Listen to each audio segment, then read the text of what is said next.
हैं जिसमें आग लगी होती है और पूरी बिल्डिंग धुएं से भरी होती है। हमारा हीरो किम उस बिल्डिंग से एक बच्ची को बचाता है और उसे एक रस्सी की मदद से ला रहा है। तभी उस रोप में भी आग लग जाती है और किम का साथी उसे अपना हाथ पकड़ने को कहता है, पर इतने में रस्सी पूरी तरह से जल जाती है और वे दोनों ही धड़ करके नीचे गिर जाते हैं। तभी हमें किम के गिरने का स्लो मोशन दिखाते हैं। गिरते वक्त उसकी आंखों के सामने बचपन से लेकर अब तक उसकी लाइफ में जो भी हुआ होता है वो सारे दृश्य आते हैं। नीचे गिरकर उसकी आंखें खुल जाती हैं और वो सोचता है शुक्र है मुझे कुछ नहीं हुआ, और वो देखता है कि वो बच्ची भी सुरक्षित होती है और अपने पेरेंट्स के पास भाग रही होती है। अब वो उठता है और उस बच्ची के पास जाकर उसका नाम पूछता है कि आपका नाम क्या है, पर कोई उसको देखता ही नहीं। वो हैरान हो जाता है कि मुझे कोई देख क्यों नहीं रहा। इतने में कोई उसका नाम पुकारता है, शायद उसी बच्ची ने मुझे बुलाया होगा। ऐसा सोचकर वो उस लड़की से कहता है मेरा नाम किम है, तुम्हारा नाम क्या है बेटी। इस बार भी कोई उसे मुड़कर नहीं देखता। इन सबको क्या हो गया है, ऐसा सोचकर वो दूसरी ओर देखता है जहाँ दो लोग खड़े होते हैं। उनमें से एक है हाय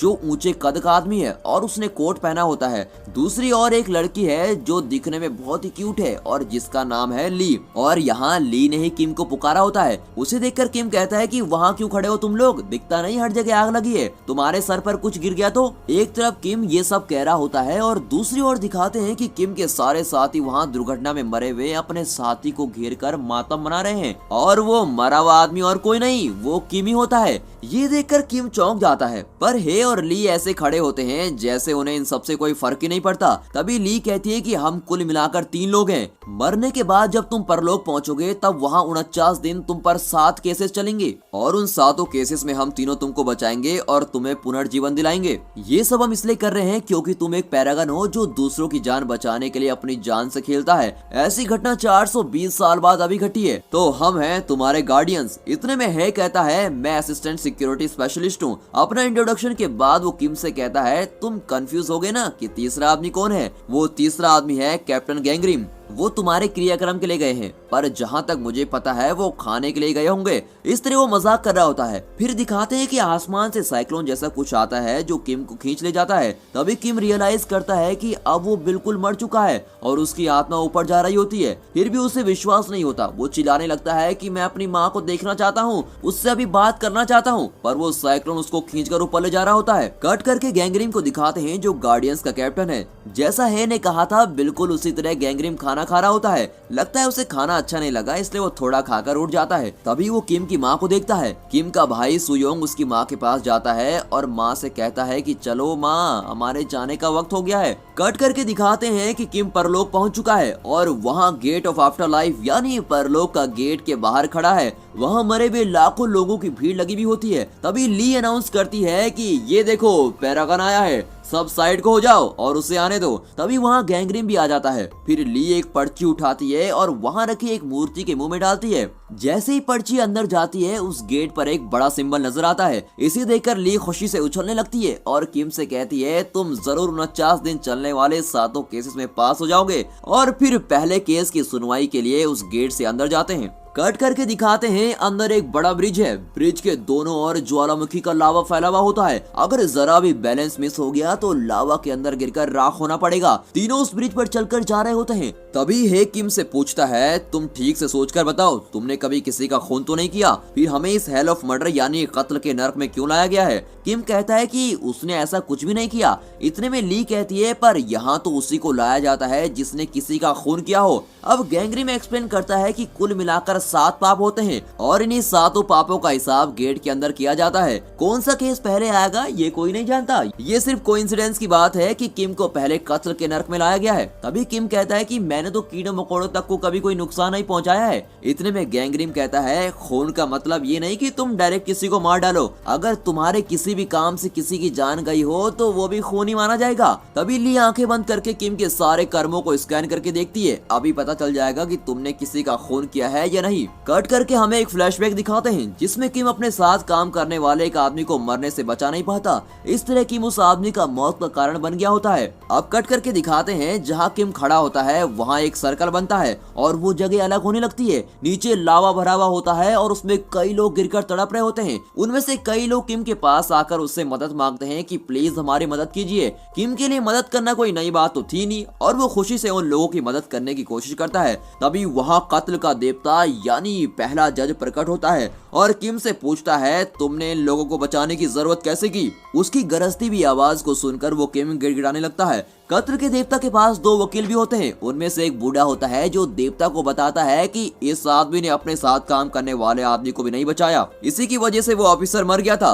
ये बेशक एक बहुत बड़ा जुर्म है माय लॉर्ड। इस तरह वो फिल्मी वकीलों जैसा डायलॉग बोल रहा होता है। अब दूसरे वकील को दिखाते हैं जो मोटा होता है और देखने में बहुत खाते पीते खानदान का लगता है। उसे कहीं पर भी सो जाने की आदत होती है। अब बूढ़ा वकील आवाज देकर उस मोटे को उठाता है। वो भी नींद से उठकर रटा हुआ डायलॉग बोलता है कि यस योर ऑनर, ये अपने साथी की मौत का कारण बना है और इसे कम से कम 50 साल की सजा तो होनी चाहिए। अब कत्ल का देवता गुस्से में आकर कहता है पता नहीं तुम वकील कैसे बन गए। वो आदमी एक पैरागॉन है जो अपनी जान पर खेलकर दूसरों की जान बचाता है और इसलिए इसे कम से कम सजा मिलनी चाहिए। क्या तुम्हें इतना भी नहीं मालूम? मोटा वकील बहुत शर्मिंदा होता है और अब 50 की जगह 5 साल की सजा के लिए रिक्वेस्ट करता है। अब किम के गार्डियंस उसके पक्ष में बोलते हैं ऑब्जेक्शन योर ऑनर। ऐसा कहकर गैंगग्रिम अपनी आर्गुमेंट शुरू करता है। तभी हमें फिर से एक फ्लैशबैक दिखाते हैं जिसमें किम का साथी ऑफिसर उससे कहता है कि तुम मेरी फिक्र छोड़ो और दूसरे लोगों को जान बचाने की कोशिश करो। इसके बाद किम उस ऑफिसर को वहीं छोड़कर जाता है और उस फायर एक्सीडेंट में फंसे हुए 8 लोगों की जान बचाता है। गैंगग्रिम में सारी डिटेल्स कत्ल के देवता को बता रहा होता है। ये सुनकर कत्ल का देवता कन्विंस हो जाता है और कहता है तुमने अपने साथी को नहीं बचाया, ये तुम्हारी गलती जरूर थी,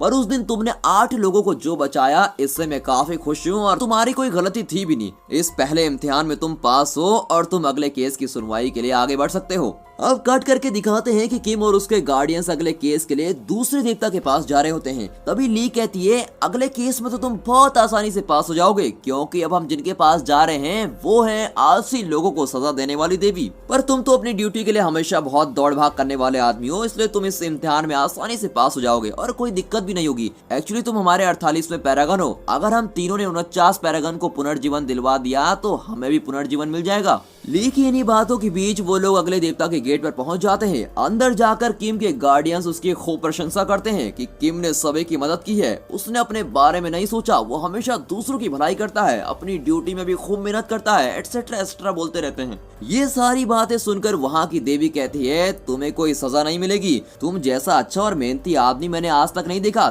तुम्हारी तो यहाँ एक मूर्ति खड़ी करनी चाहिए। देवी शायद कुछ ज्यादा इम्प्रेस हो गई होती है। फिर वो किम से पूछती है तुमने ये सब क्यों किया? अब किम तो दूध का धुला हुआ है और सच के सिवा उसको कुछ बोलना आता नहीं। वो कहता है कि मैंने ये सब पैसों के लिए किया था। बस फिर क्या?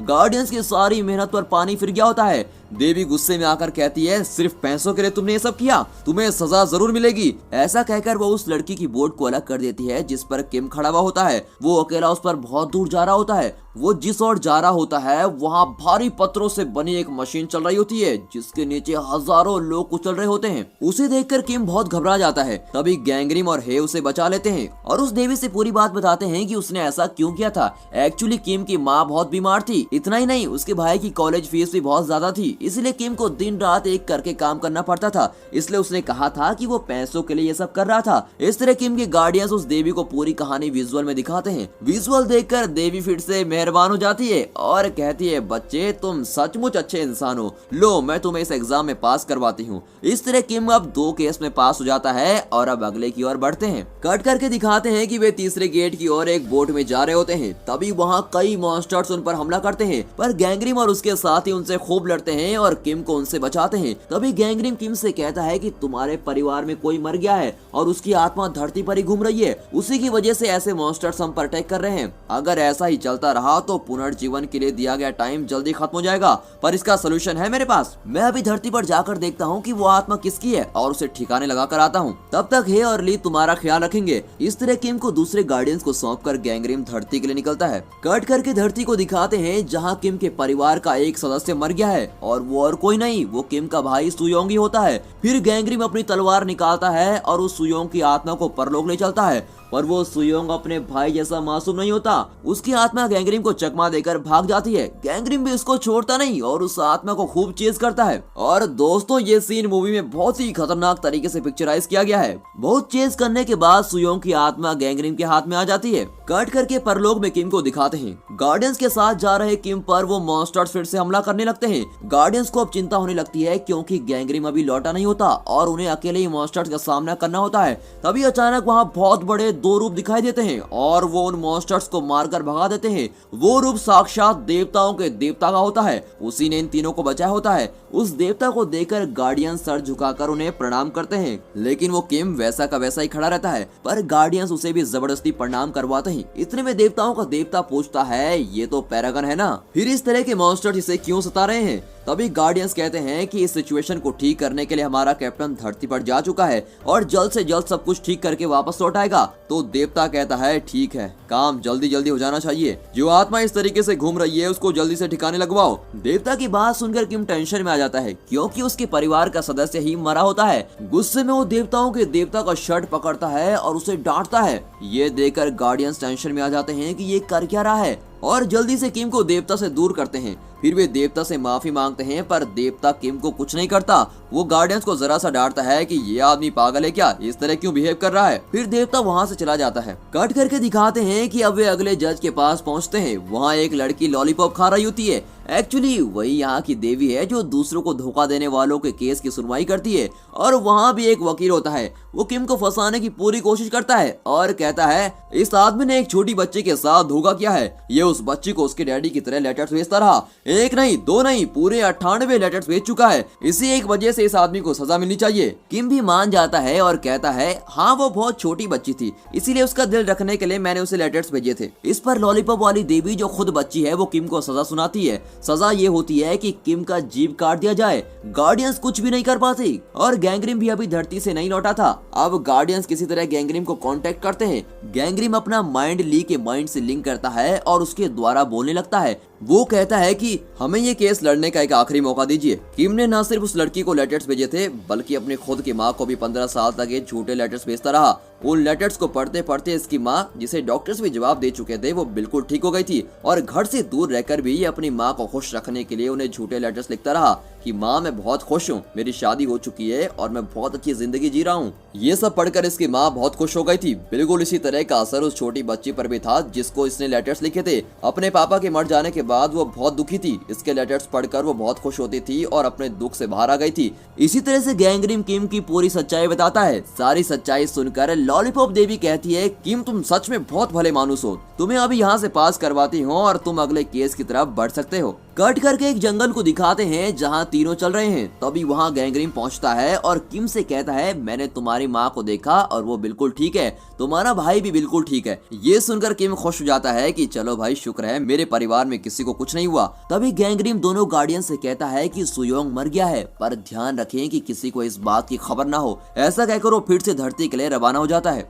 कट करके दिखाते हैं कि सुयोंग के साथ क्या हुआ था। सुयोंग एक सोल्जर होता है। वो रात को एक वॉच टावर पर खड़ा उस एरिया को गार्ड कर रहा होता है। उसके साथ एक जूनियर सोल्जर भी होता है जो बहुत डरा हुआ होता है। सुयोंग उसकी हिम्मत बढ़ाता है और उसे मोटिवेट करते हुए उसे गले लगाता है, पर तभी वो जूनियर सोल्जर गलती से गन का ट्रिगर दबा देता है। सुयोंग को गोली लगती है और उसके मुंह से भी खून निकलने लगता है। इस हालत में भी वो अपने जूनियर को बचाना चाहता है और कहता है, तुम सिर्फ कर्नल को फोन कर दो, दूसरे किसी को कुछ भी मत बताना, वरना तुम मुश्किल में फंस जाओगे। फिर कर्नल वहाँ पहुँचता है और सुयोंग को देखकर वो घबरा जाता है, क्योंकि उसी ने दोनों को यहाँ खड़ा किया था। उसे इस बात का भी डर था कि उस पर इंक्वायरी होगी कि उसने जूनियर सोल्जर को ऐसी रिस्की जगह को गार्ड करने के लिए क्यों रखा था। इन सब बातों से बचने के लिए उस जूनियर सोल्जर के साथ मिलकर वो एक प्लान करता है कि सुयोंग को कहीं दफना देना चाहिए। कट करके किम को दिखाते हैं। अब वो तीनों अटलांटिक जैसी किसी बर्फीली जगह पर चल रहे होते हैं। तभी अचानक वहाँ स्नो स्टॉर्म होने लगता है और कई अड़चने भी आने लगती है। किम पूछता है, मेरे परिवार में तो सब ठीक है, पर इस तरह की अड़चने क्यों आ रही है?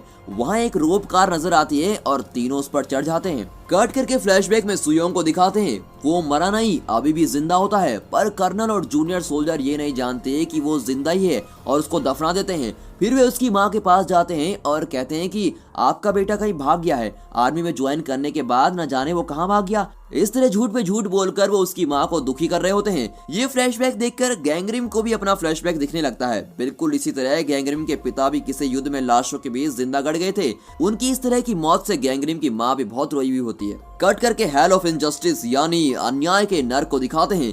यहाँ उन लोगों को सजा दी जाती है जो अपने स्वार्थ के लिए दूसरों को धोखा देते हैं। ऐसे लोगों को यहाँ एक कांच के बॉक्स में बंद करके फ्रीज कर देते हैं और उन्हें बहुत टॉर्चर किया जाता है। ये सारी डिटेल्स ली बता रही होती है। कट करके अगले सीन में तीनों को एक रोप कार में जाते हुए दिखाते हैं। तभी न जाने है कि ख्यालों में खो जाता है और वो किम को बता देता है कि उसका भाई मर चुका है। ये सुनकर किम चौंक जाता है। उसी वक्त उस रोप कार का रोप कट जाता है और कार एक तरफ से लटक जाती है। अपना किम तो फायर फाइटर है, वो बड़ी खूबी से खुद को और अपने गार्डियंस को बचा लेता है। अब वो ठान लेता है कि वो पुनर्जीवन पाकर ही रहेगा। कट करके दिखाते हैं कि अब गैंगरिम उस जगह पर खड़ा होता है जहां सुयोंग को दफनाया गया था। तभी हे आता है और पूछता है कि आप यहाँ क्या कर रहे हैं? उस आत्मा को मिटाना ही तो आपका काम है, पर यहाँ बेकार वक्त क्यों बर्बाद कर रहे हैं? उसका गुस्सा देखकर गैंगरिम भी गुस्से में आ जाता है और फिर दोनों में झगड़ा हो जाता है। गैंगरिम चिल्लाता है कि यहाँ मैं सीनियर हूँ या तुम्हें मेरे ऑर्डर्स मानने पड़ेंगे। मुझसे सवाल करने का तुम्हें कोई हक नहीं। अपना काम मैं अच्छी तरह जानता हूँ और तुम अब जाओ और अपना काम संभालो। हे भी बिना सवाल किए वहां से चला जाता है। कट करके दिखाते हैं कि किम और गार्डियंस अगले गेट के अंदर जा रहे हैं। ये जगह हेल ऑफ बिट्रायल यानी विश्वासघात का नर्क है। यहाँ भी एक देवी जज है। एक पैरागन होने के नाते किम को यहाँ फ्री पास मिल जाता है। इस इम्तिहान में भी किम बिना ज्यादा मेहनत किए पास हो जाता है। कट करके दिखाते हैं कि गैंगरिम धरती पर उस जूनियर सोल्जर को देखता है जिसने गलती से सुयोंग पर गोली चलाई थी। कर्नल ने उस सोल्जर को कुछ दिन की छुट्टी दी होती है और पैसे दे दिए होते हैं और कहता है जाओ मजे करो, तब तक यहाँ सब ठीक हो जाएगा और तुम्हारा जी भी हल्का हो जाएगा। ये दृश्य सुयोंग की आत्मा देख रही होती है। कट करके दिखाते हैं कि वो सोल्जर एक पब में जाकर खूब पीकर एंजॉय कर रहा होता है। सुयोंग की आत्मा उसे मारने की कोशिश करती है, पर गैंगरिम को वहां देखकर वो आत्मा वहां से भाग जाती है। पर गैंगरिम उसका लगातार पीछा करता है और आखिर में उसे पकड़कर एक बिल्डिंग से बांध देता है। फिर गैंगरिम उससे कहता है देखो तुम जो करने जा रहे हो वो बिल्कुल गलत है। अगर तुम बदला न लेने का वादा करो तो मैं तुम्हें पुनर्जीवन दिला सकता हूँ। तुम कुछ दिन सब्र करो। आत्मा कहती है मैंने कितनी तकलीफें सही हैं इसका तुम्हें बिल्कुल भी अंदाजा नहीं है। मैं तो उन लोगों से बदला जरूर लूंगा। ऐसा कहकर वो आत्मा फिर से एक बार गैंगरिम से बचकर भाग जाती है। कट करके उस सोल्जर को दिखाते हैं जो सीधे कर्नल के पास वापस जाता है और कहता है मुझसे ये सब नहीं होगा। मैं बहुत ही गिल्टी फील कर रहा हूँ। मैं मर जाना चाहता हूँ। कर्नल उसे डांटता है तुम ये क्या बकवास कर रहे हो? ये उतना बड़ा पाप भी नहीं जितना तुम समझ रहे हो। इस तरह उसे समझाकर वहाँ से भेज देता है। ये सब कुछ सुयोंग की आत्मा देख रही होती है। कट करके किम और गार्डियंस को दिखाते हैं। गैंगरिम कह रहा होता है कि सुयोंग की आत्मा बहुत जिद्दी है। यहाँ सब कुछ ठीक चलने के लिए ये जरूरी है कि उसकी आत्मा को खत्म कर दिया जाए।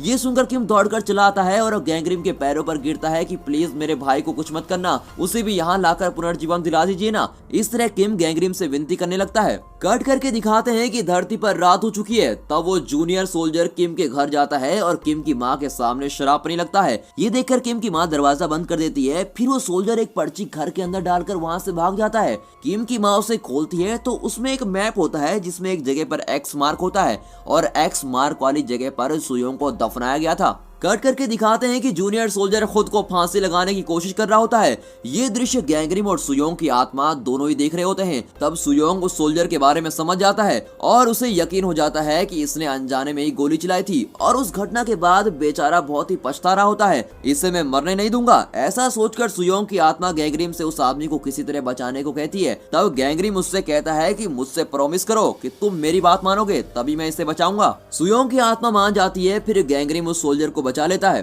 कट करके दिखाते हैं कि किम को हेल ऑफ आइसलैंड आया गया है। यहाँ पत्थर के दो रूप खूब लड़ रहे होते हैं। उनमें से एक पत्थर बड़ा है और दूसरा छोटा है। बड़ा पत्थर छोटे पत्थर को खूब पीट रहा होता है। इस दृश्य का मतलब यह है कि बचपन में किम ने अपने छोटे भाई को खूब पीटा होता है। तब उसकी माँ बहुत बीमार थी। उस वक्त किम ने अपनी माँ की जान लेने की कोशिश भी की थी। सुयोंग ने उसे रोकने की कोशिश की होती है और इसी वजह से किम ने सुयोंग को खूब पीटा होता है। भाई को खूब पीटकर किम घर छोड़कर भाग गया होता है। ये सब जानने के बाद हेल ऑफ आइसलैंड का देवता कहता है इसको तो सजा जरूर मिलनी चाहिए। फिर किम को सजा के लिए तैयार किया जाता है। अब ली गैंगरिम से मदद मांगती है और गैंगरिम फिर से उसके माइंड से लिंक करता है और ली के माध्यम से बोलने लगता है। वो कहता है कि यह हमारा लास्ट गेट नहीं है, इसके आगे भी एक गेट है जिसे हमें पार करना है। इन इल्जामों का हिसाब किताब हम उस 7वें आखिरी गेट पर कर लेंगे। देवता गैंगरिम की यह बात मान जाता है और कहता है कि अगर उस आखिरी गेट पर ये सारे इल्जाम सही साबित हुए तो किम की सजा दुगनी हो जाएगी। और यही नहीं, तुम तीनों को भी कभी पुनर्जीवन नहीं मिलेगा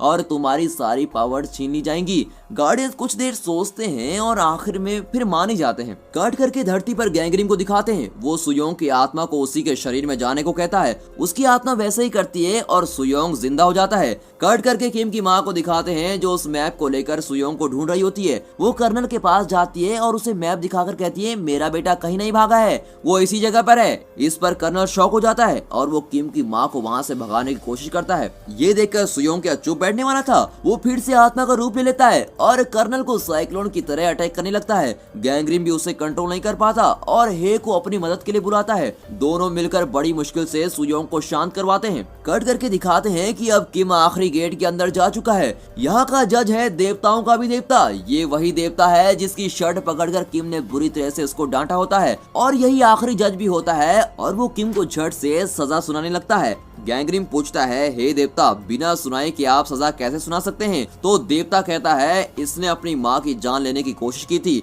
इतना ही नहीं, इसने अपनी गलती के लिए अपनी माँ से माफी भी नहीं मांगी थी। इसे सजा देने के लिए इससे बड़ी और क्या वजह हो सकती है? तभी ली बीच में बोलती है कि उसने सिर्फ मारने की तो कोशिश की थी, मारा तो नहीं था। इतना ही नहीं, ये बात उसकी माँ जानती ही नहीं कि इसने ऐसी हरकत की थी और ये उसका बचपना था जिससे किसी को भी नुकसान नहीं पहुंचा है। देवता बिगड़ जाता है और कहता है कि कौन कहता है उसकी माँ को नहीं पता? उसकी माँ उस वक्त होश में थी, पर दिल से वो माँ उसी वक्त मर चुकी थी जब उसे पता चला होगा कि उसका बेटा उसकी जान लेने की कोशिश करता है। मैं इसे जरूर सजा दूंगा। इन सब के बीच किम को जब पता चलता है कि उसकी माँ उस वक्त होश में थी और उसकी सारी हरकतें देख रही थी, उसका तो पूरा शरीर सुन्न हो जाता है। वो चीख चीख कर रोता बिलखता हुआ देवता के पैर में गिर पड़ता है और उससे कहता है, मुझे किसी तरह मेरी माँ से मिलवा दीजिए प्लीज, मैं उनसे माफी मांगना चाहता हूँ, ये मेरी आखिरी ख्वाहिश है। उसका रोना धोना देवता को जरा भी कन्विंस नहीं करता और वो कहता है, तुम्हारे पास 15 साल का टाइम था पर तुमने अपनी माँ से माफी मांगने के लिए कुछ पल भी नहीं निकाल पाए। मरने के बाद तुम सोच रहे हो कि माँ से माफी मांगनी है? ऐसा कहकर देवता किम पर बहुत ही गुस्सा होता है। कट करके दिखाते हैं कि सुयोंग और गैंग्रीन नीचे धरती से किम और देवता की बातें सुन रहे होते हैं।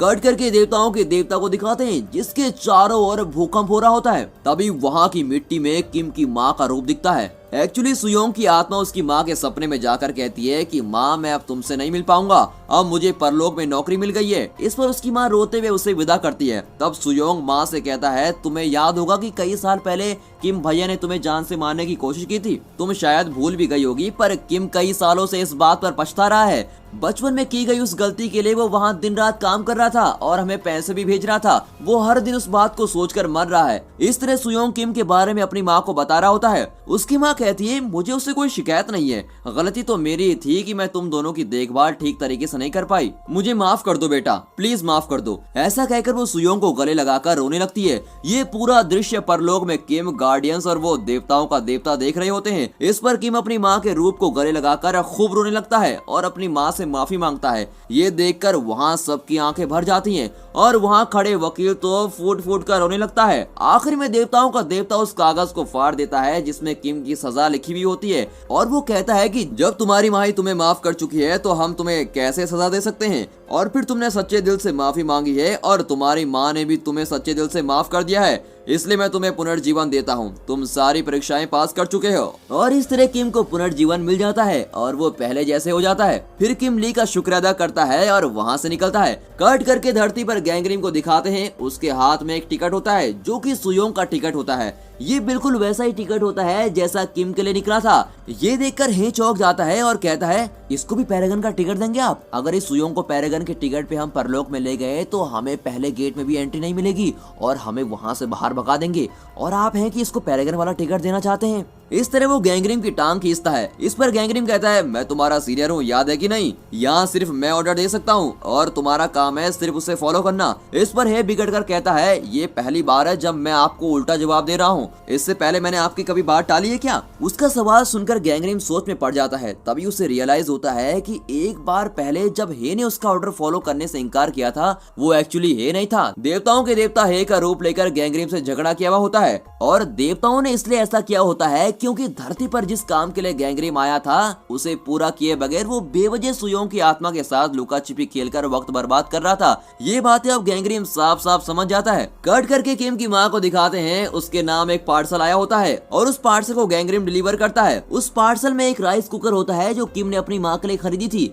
कुकर के अंदर एक चिट्ठी होती है जो किम ने आखिर में अपनी माँ को लिखी थी। उस चिट्ठी में किम ने अपनी माँ से अपनी सारी गलतियों के लिए माफी मांगी होती है और उसमें ये भी लिखा होता है कि उसने माँ को जान से मारने की कोशिश क्यों की थी। उस वक्त वो बहुत कम उम्र का था, उसकी माँ बहुत बीमार थी और उसके बचने का कोई चांस नहीं था। इसीलिए किम अपनी सोती हुई माँ को बिना तकलीफ दिए मारकर खुद को और अपनी फैमिली को भी खत्म करने वाला था और यही उसका प्लान था। पर उस दिन सुयोंग ने उसे देख लिया था और इसी वजह से वो घर छोड़कर भाग गया था। पर वो 15 साल घर से से दूर रहकर भी अपनी माँ और भाई का पूरा ख्याल रखता था। उसके लिए बहुत मेहनत करके काम करने लगा और उन्हें पैसे भेजता रहा। इतना ही नहीं, अपनी बीमार माँ को खुश करने के लिए 15 साल तक वो चिट्ठियां भेजता रहा कि वो एक बहुत ही खुशहाल जिंदगी जी रहा है। उसने ये सब भी लिखा होता है कि उसकी शादी हो गई है और वो अपने परिवार के साथ बहुत सुखी है। उसकी चिट्ठियां पढ़कर उसकी माँ को अपने बेटे पर बहुत गर्व होता है। कट करके दिखाते हैं कि गैंगरिम, हे और ली अब अपने 49वें पैरागन यानी सुयोंग को परलोक ले आए हैं और उसे पुनर्जीवन दिलवाने का प्रोसेस शुरू कर रहे हैं। अगर इन तीनों गार्डियंस ने इस पैरागन को पुनर्जीवन दिलवा दिया तो तीनों गार्डियंस खुद भी पुनर्जीवन पाकर मुक्त हो जाएंगे। इस मैसेज के साथ ये मूवी यहाँ पर खत्म होती है।